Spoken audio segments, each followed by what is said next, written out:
Listen to this podcast now on the Red Apple Podcast Network. The Leadership Thread with Dr. Peggy Polonis. I'm Dr. Peggy Polonis. Join me on each episode where I unravel the story that shaped leaders, tracing the thread that led them where they are today. Because leadership isn't born in adulthood. And thank you once again for joining us on the Leadership Thread, education, ethics, and sustainability. Download all of Red Apple Media's podcasts right now through your favorite podcast platform. Taxi! This is the 77 WABC minicast. General Blaine Holt, United States Air Force retired. Welcome back, sir. Great to be with you. You bet. Hey, real quick, couple of things I need to touch base with you on. And I'll get to the drones in Iran for a moment. Sorry to spring this one on you, but I can't think of the last time we had somebody kidnapped and there was a ransom note. A famous person kidnapped.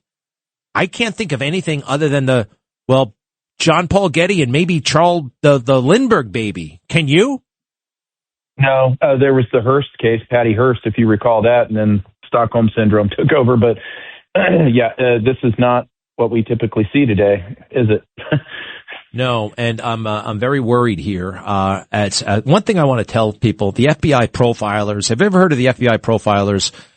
Absolutely. I'm told that they're very good after the fact. You know what I mean? They build a profile. It doesn't really help anybody. Usually it's a relative gives somebody up or, somebody calls the tip line for $10,000, but the profiler doesn't really do it.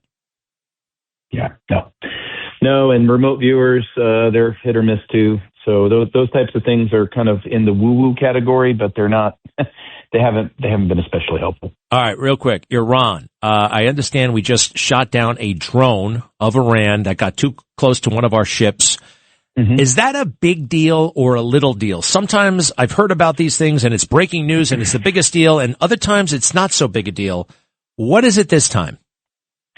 Well, as far as a direct threat to our ships, it's not that big a deal. It's still dangerous, but it's not that big a deal. But so this is twice now. But let's now take a look at the context. The context is there are negotiations, and they have been going on, not physically yet, that's coming, but negotiations with the Iranian regime. And the negotiations are about, frankly, you're leaving. You are departing that country. Let's talk about how that's going to happen.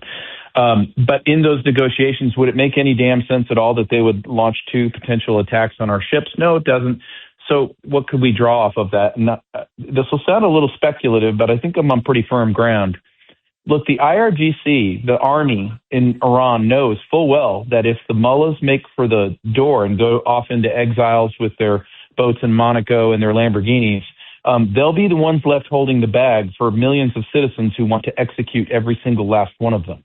And so could you see maybe a false flag or a wag the dog where an errant IRGC general says, hey, we got to keep these mullahs here. They can't go anywhere. That's our source of money and protection. Launch the drones. Let's start the war. So I would say as we get closer to the exit plan for the Ayatollah and his creeps, we could see potentially more attempts at going at us to start something. I think our folks are doing a marvelous job of putting a fire blanket on all of it until we see whether they're going to leave by peaceful means or whether they need a little help. Well, that's fascinating. Totally fascinating. Wow. I could see it going down that way. Hey, I want to play something for you. It's from the military. It's a general from the special operations community. And he's a good guy, but he's talking about a capability that America has that I believe is right now being misused. Okay. Psychological operations. If you don't mind, we have that general. This is from a podcast. You can make the case that these active duty generals might be doing too many interviews, but no, you don't have that one? No, yes, you do. Ask. Yeah, we got it.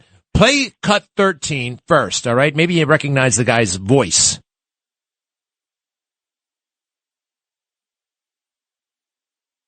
So whether that's in support of counterinsurgency, counterterrorism, all the way up to unconventional warfare where we seek to overthrow a despotic regime, that's the force that does it. So they operate on the ground, toe-to-toe, shoulder-to-shoulder with their indigenous partners.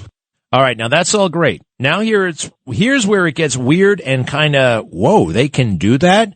Keep going. Psychological operations, PSYOP soldiers, they're the masters of influence across multiple media, whether it's a leaflet, a computer program, a social media.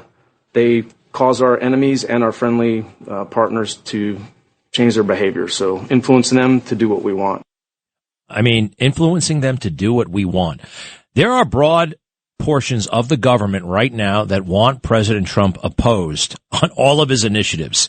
They were there the first time around, essentially operating in the open. Now I think they have to keep their head down a little bit more. But when I see this ICE stuff and the outrage and the freakouts in the street, and I compare it to what Obama did, kind of the same thing, but it was no big deal back then, something very dark is happening, in my opinion. Am I crazy, General?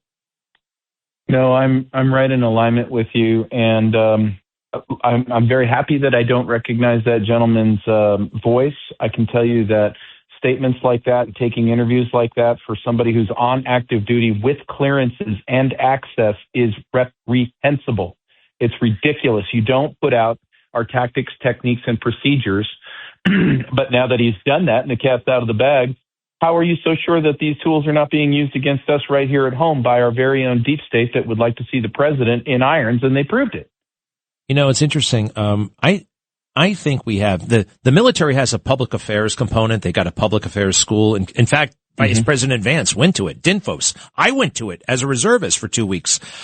I mean, every little unit has a public affairs officer, every single component of the military, and they're all looking to do stories with the media. I feel like it should be totally gutted, stripped back. We'll have one spokesperson for the whole damn military, or maybe one for each branch, and shut up already. Just do your job. Why do we have I mean, I feel like it's a real risk, and we saw it right there. And it was a formal thing, and here we are, and the public affairs officer is standing right next to him. And why? There's no reason for it. There is no reason for it. And militarily, it puts our own people at risk, because what this does in this particular interview's case, it erodes trust and confidence of the people that we serve. And people already have enough questions about this government.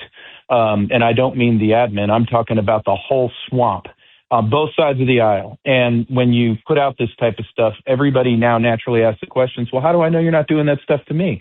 I know who this PSYOPs unit is. I know I'm read into all of, or what used to be many years ago. And what I can tell you is let's just play it straight. These are only about operations that affect overseas operations. Okay, fine. But then you're weakening our punch if you're telling our allies and our enemies we have exquisite sets of tools to make you rethink how you wake up in the morning. We shouldn't be giving away any fifth-generation warfare type stuff. That's ridiculous. Do you have a theory about the Epstein case? Was it Israel? Was it Mossad? Was it, what the hell's going on there? Do you have any broad theories on and we're getting more documents every day? What do you make of the whole thing? So I think at the root ball, and it's totally commonplace now to say it would have been called tinfoil hat a year ago, you have the British financialist banking consortium called the City of London. Now, don't confuse that with London. It's not. It's the square block of banking interests that have basically ruled the monarchy hundreds of years. Well, these are the folks that have brought you things like the World Economic Forum, corrupt intelligence agencies, deep states. You would say, oh, it's a conspiracy. Well, it's a conspiracy, but it's not a theory, kids. And what we find is that Jeffrey Epstein is at the root ball of all of it, to include COVID now is what we're reading. And now we see the entire Epstein file set with some corrupted files, I would argue, in it that just got dropped on the night after Tulsi Gabbard and the FBI are down rolling up a bunch of 2020 ballots out of Atlanta. Don't separate those as two separate events. So what we see is evidence, very tractable evidence, that we have a government that's at war with itself, meaning there's cubicles that are deep state, there's cubicles that are playing it straight. And it's going to get more interesting as time goes by, because it's the president's war on the cartels, as I told you. This goes straight up to the City of London. And the City of London works with Mossad, with CIA. They work with all of them, and they think they're very fancy, and they've got their color revolutions. But what I love so much about these days we're living right now is the veneer and the veils of all these evil, nasty people and the corrupt are falling right off. And don't forget, kids, the bills just got signed out of Congress to put $315 million more into the National Endowment for Democracy's hands, the epicenter of color revolutions. Just chew on that. The National Endowment for the what? National Endowment for Democracy. And who's in charge? Victoria Nuland. Oh, she's bad news. Oh, my yes, God. Sir. Our own oh, gosh. And that's important. That's wow. Blaine Holt, it's always a special privilege to talk to you. Thank you, sir. I enjoy it always. Thank you so much, Greg. If you're thinking about changing schools, why wait? At Manhattan University, love those guys. You don't have to start over. With transfer-friendly pathways, your credits count, and you keep moving forward. From day one, you're part of Jasper Nation, preparing for the real world. And with New York City just a train away, opportunity is everywhere. Ready to move forward without missing a step? Visit manhattan.edu/transfer and enroll today. Manhattan University. Don't start over, move forward.